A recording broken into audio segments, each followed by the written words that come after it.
Green, and last night, Green sounded off about it. Take a listen for yourself. To watch Andre Drummond before the game sit on the sideline, then go to the bat, and then come out in street clothes because a team is going to trade him.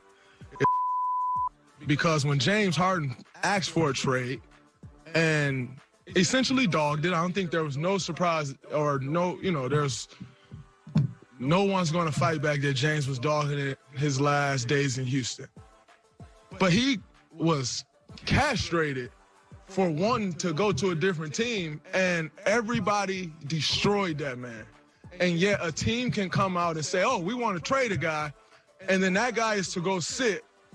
And if he doesn't stay professional, then he's a cancer. All right, there's a lot there. Shannon, how did you feel about his rant? On Did you like Draymond it? Green's. This is on Draymond Green's. I guess, his conflict that he's having with the NBA, when it comes to, can't really call them owners anymore. Get in trouble if you call them owners.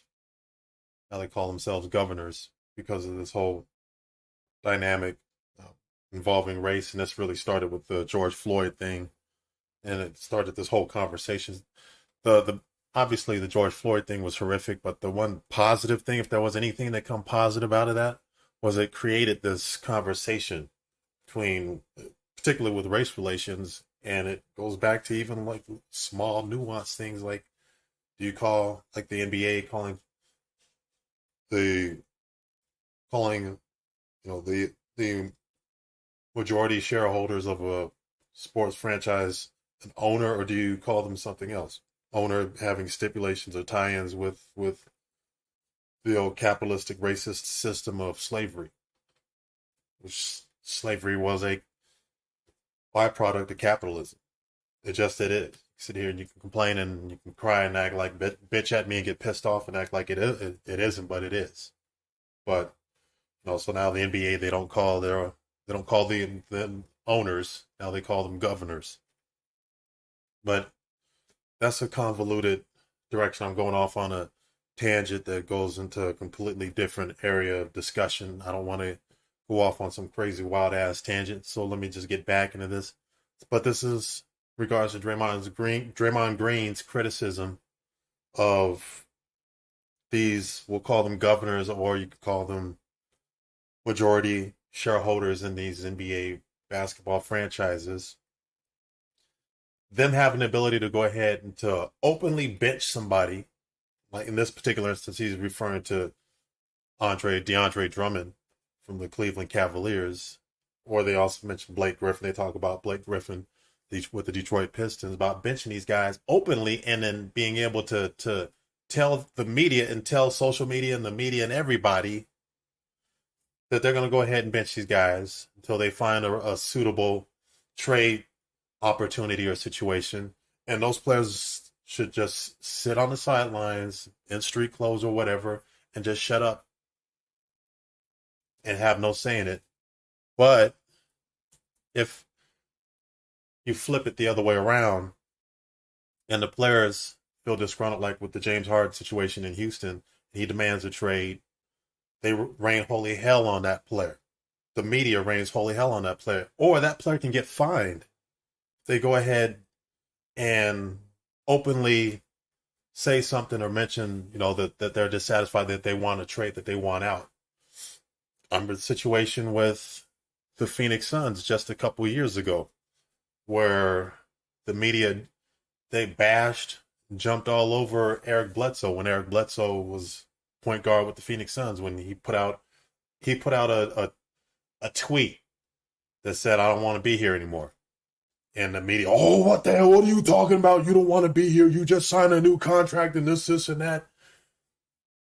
And then he tried to play it off like, oh, no. At first he tried to go ahead and he tried to explain it off like, oh, I was talking about being in a nail salon or being at the beautician with my girlfriend, my fiance or whatever. And it ultimately was revealed that no, he really wants out of Phoenix. You know, the Suns, they weren't winning. They were going nowhere with the franchise. Robert Sarver was running the franchise into the ground, and he ran it like shit. But the social media and the media, they rain holy hell on Eric Bledsoe for making that tweet. But the Phoenix Suns were reversed. If the Phoenix Suns back then, if they wanted to go ahead and bench him and say openly announce to the world that they wanted to go ahead and they weren't going to play him and just put him on the sidelines until they found a suitable trade opportunity for him, then nobody would have said shit. The media wouldn't have said shit. Social media wouldn't have said shit. The fans wouldn't have said a damn thing. So there is a double standard that exists. I totally agree. But let me go on and continue with continue this video between Shannon and Skip on Undisputed. And Skip, he's absolutely. There's a lot there. Shannon, how did you feel about his rant? Did you like it? I love it. And Skip, he's absolutely spot on. Because remember, he mentioned James Harden. Oh, and like I said, players are not allowed. You signed the contract, honor the contract. Skip, they told this man, Andre Drummond, Blake Griffin, you're not playing until your agents and we figure out a situation. They say that all the time, by the way. They say, oh, you know, if you sign a contract, you're obligated to that contract. Well, why aren't teams obligated to that contract? Particularly if you're talking about the National Football League. The NFL, they're not obligated to do shit. And about 90% of the contracts in the NFL, they're not obligated to go ahead and honor that contract with the athlete, but the athlete is expected to go ahead to live by that contract. And oftentimes, not only do they not honor those contracts, or the most overwhelming majority of those contract situations, the owners, see, in the NFL, they don't mind calling them owners.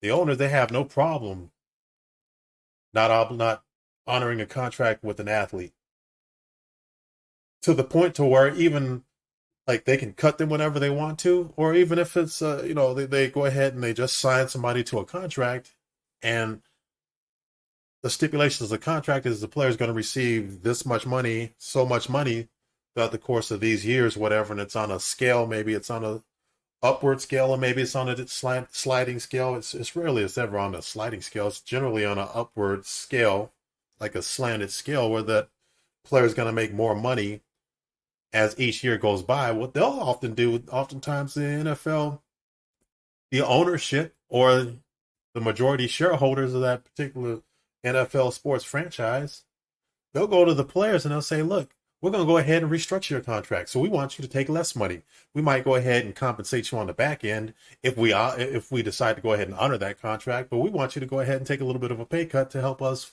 fulfill our cap space so we can go ahead and bring on new talent.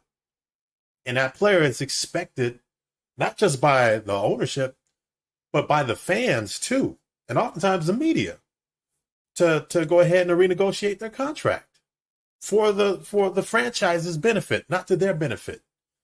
And football, professional football, all sports, professional sports, it is a very finite existence. You have a limited amount of time to make a certain amount of money. But the fans and the franchise, and oftentimes even the media, they don't give a shit about the athletes. They just go ahead and restructure your contract, man, because it's for the good of the team. Instead of looking out for the individual, instead of saying, you know what, I'm going to look out for that particular individual because they have a finite amount of time to go ahead and make a certain amount of money. Well, I want them to be able to go ahead and to be able to achieve their full potential, their full economic potential.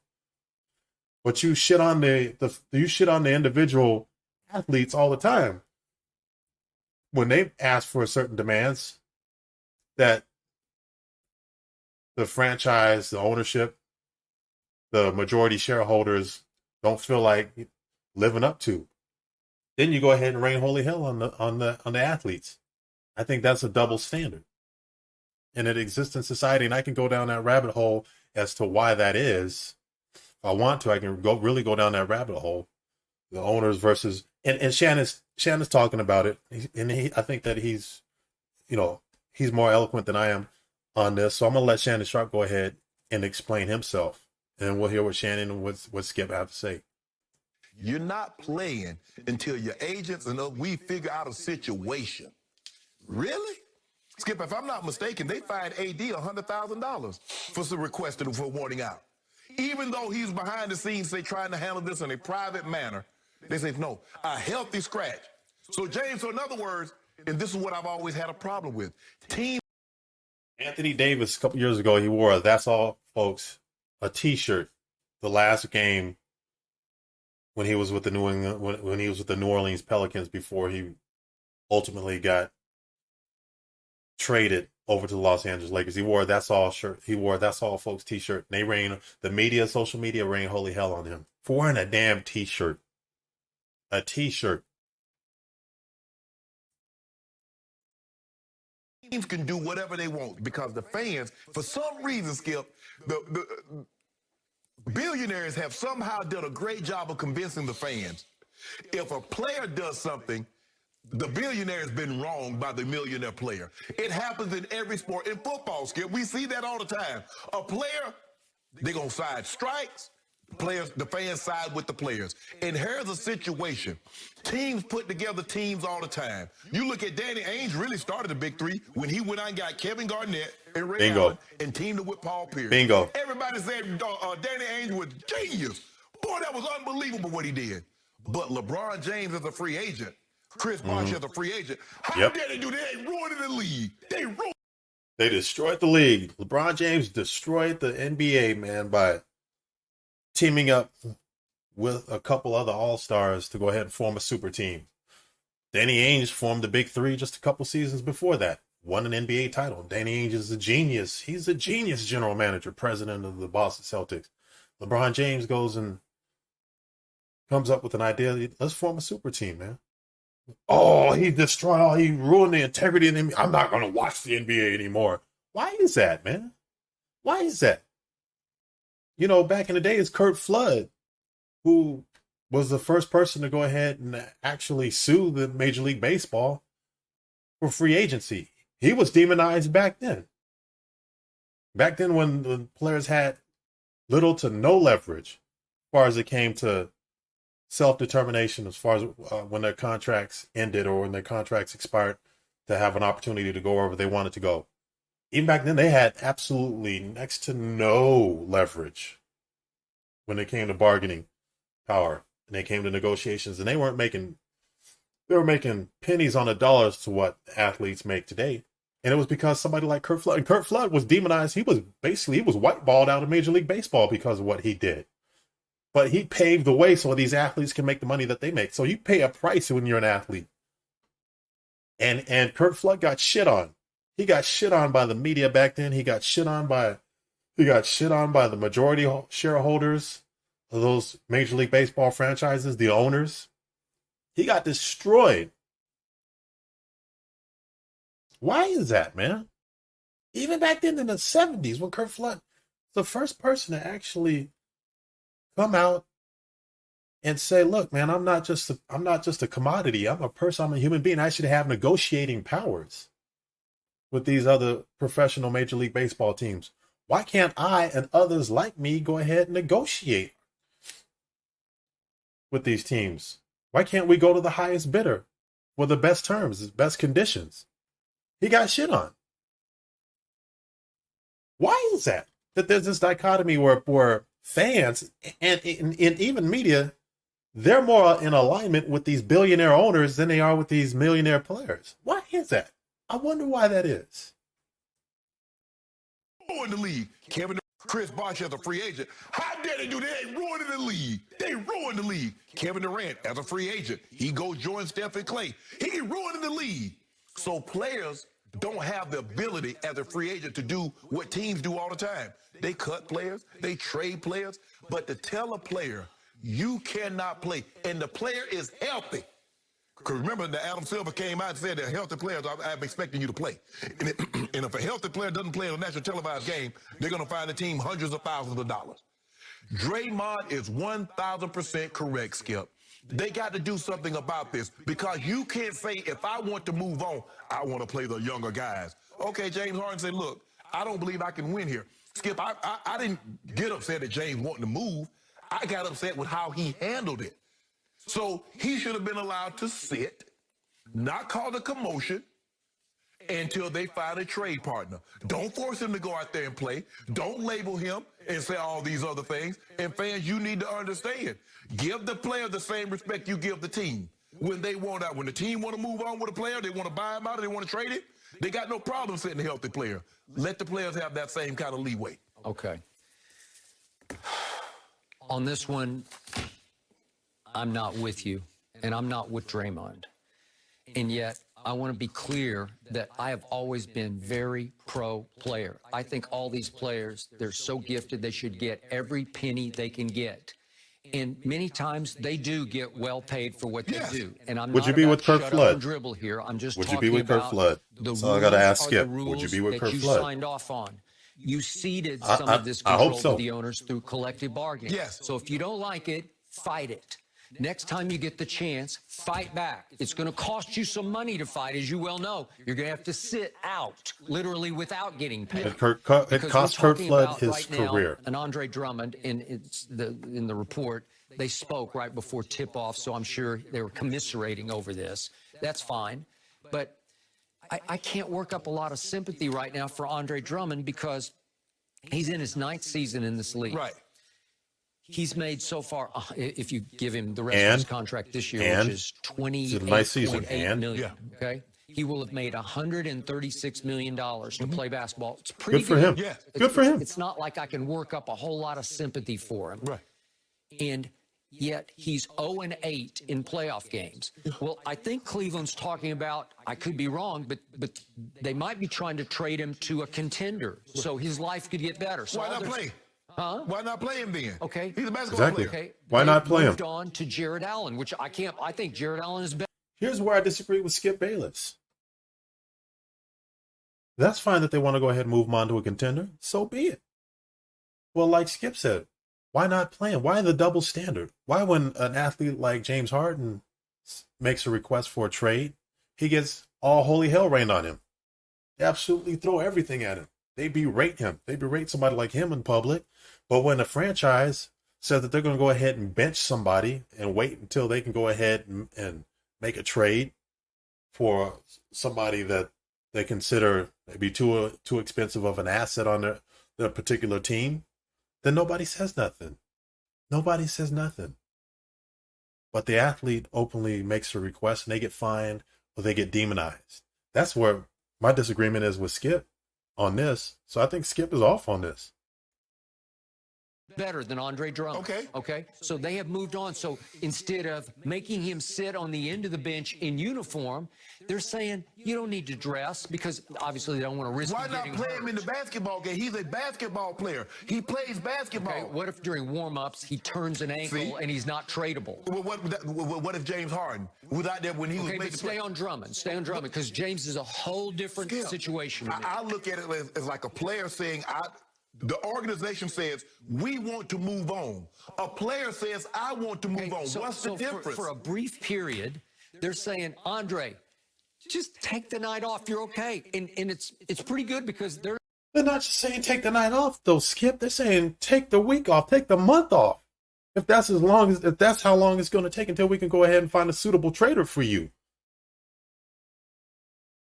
What happened to the level? What happened to competition, integrity in the integrity in the game and the level of competition, and the dispute that a lot of these franchises have already with the league, the commissioner and the league, as far as sitting players. What happened to the fans? Where are the fans? Why aren't the fans screaming about this?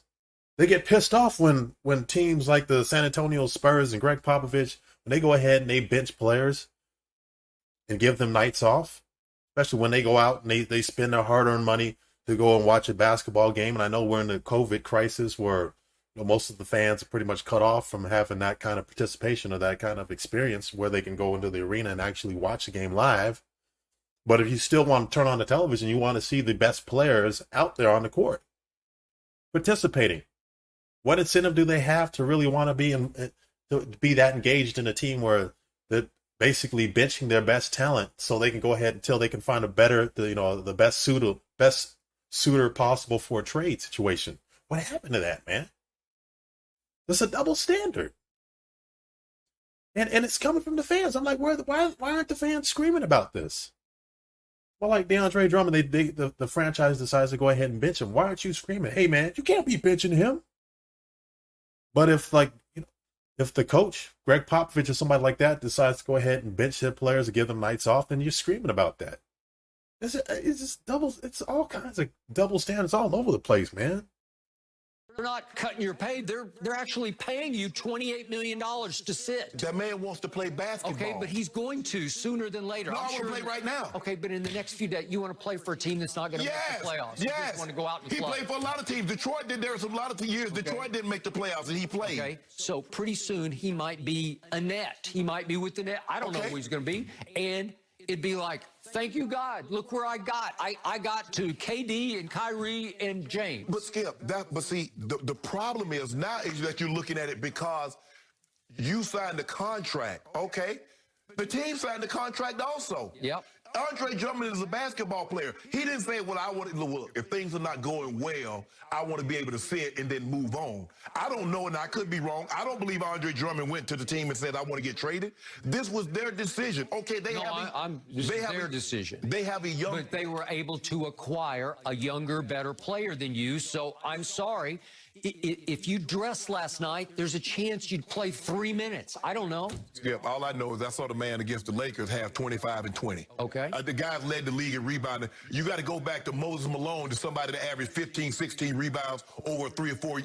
He's a good rebounder. He's led this league in rebounds 4 times. Last year he had 18 and 15 on 2 different teams, Detroit and Cleveland, obviously. So that's worth something, right? Okay, no, I got it, but this isn't going to last the rest of the year. They're not saying you're in mothballs till next year. No, it's just a week or so or however long. Why it got to be a week? Why can't he play basketball? Okay, he's a basketball player. So for a team that's going nowhere? Let me ask you a question. Why would he want the wear and tear on his body? So let me ask you a question. Yeah, Here's my question. Well, Shannon's going to ask his question. My question is, when a franchise goes and declares that they're going to go ahead and bench somebody until they can find a trade situation for that player, why doesn't the league find that team? Or when they go ahead and they do that, why don't they find them? They were talking about finding teams like the San Antonio Spurs. Here I go back to the Greg Popovich San Antonio Spurs scenario, and I hate the Spurs. Personally, I hate them. But why, when you have a team like the Spurs, like Greg Popovich and some of these other coaches, some of these other franchises that go ahead and they sit and they rest their players, they give them nights off, why doesn't the league put the same type of, why don't they have the same type of disdain for when franchises like the Cleveland Cavaliers or the Detroit Pistons say, we're just going to go ahead and bench our players till we bench our best players until we can go ahead and find the best possible suitor in the trade situation? Why don't they find those teams the same way that they were talking about finding teams like the San Antonio Spurs and other teams and other coaches for benching their players by giving them the night off? Why? That's all I'm asking is why. Why not? What's the difference? So any team that's not going anywhere, a player that wants to get out, he should just sit it down. We're not going anywhere anyway. James Harden should have just set it down because he said Houston doesn't have enough to win. Okay. So he should have just been able to sit it down, no questions asked. Okay, I can only comment from my perspective. I'm not going to use the word that Draymond used last night. That bull jive. No, what happened, what the media did. Oh, yeah. I'm not going to use that word, but let's just say I did not condemn James for finally saying I just can't. I think he's mentioning that Draymond Green said they castrate these athletes. It was ugly. He got speaking heavy, out, demanding trades, like what happened with James Harden. Yes. His dogging it. We both raved about the first night he played at Portland. 44-17. Yeah, it was like, what? Yeah. But there are other nights when he wasn't trying. He wouldn't even shoot the ball. Okay. And James Harden never met a shot, with the exception in Brooklyn now that he didn't like. So clearly at Portland, was that the opening? I believe it was. I think he just wanted to say, hey, I can still do this. Now get me out of here. I just want to show everybody I'm still good. Right.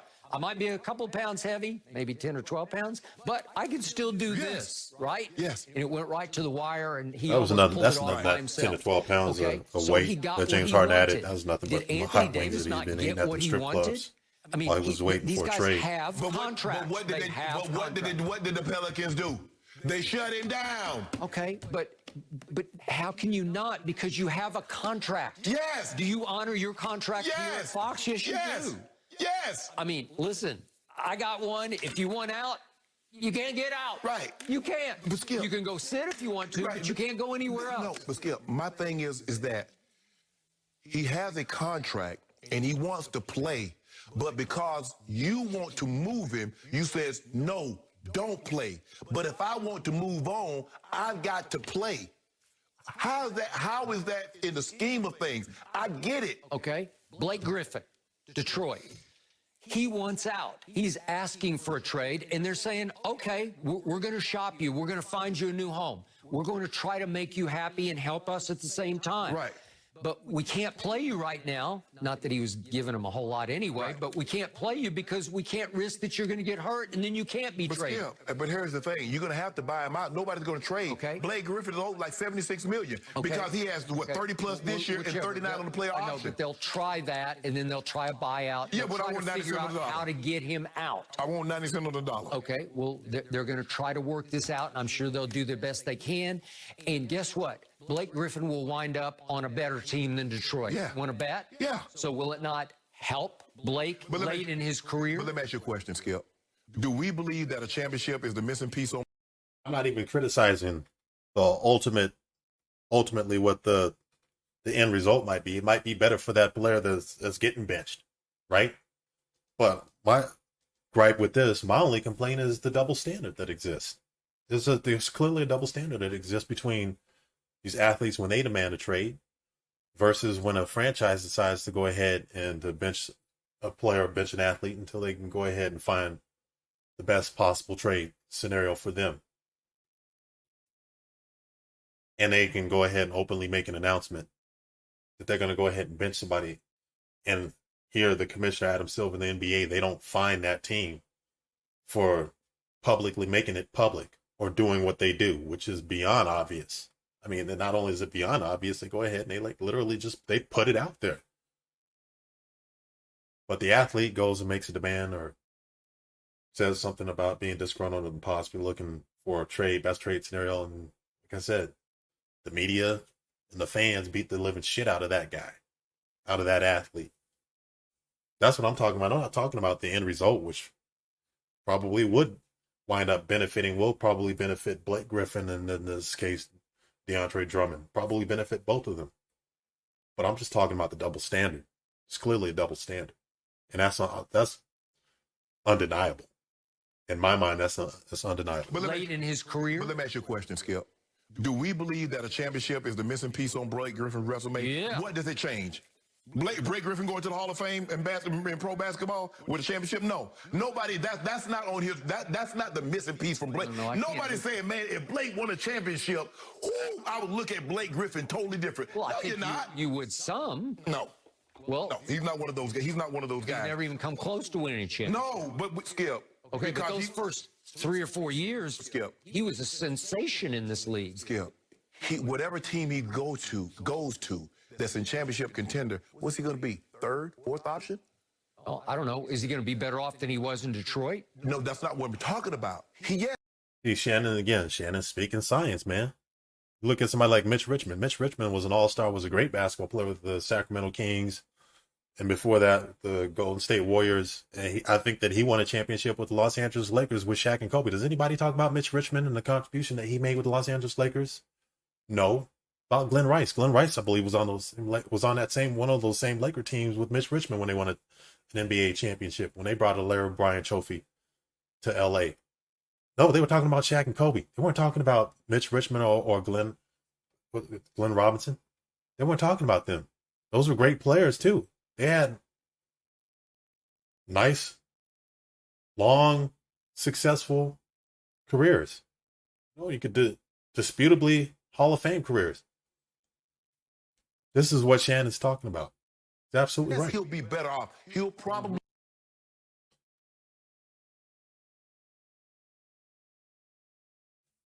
It's a double standard.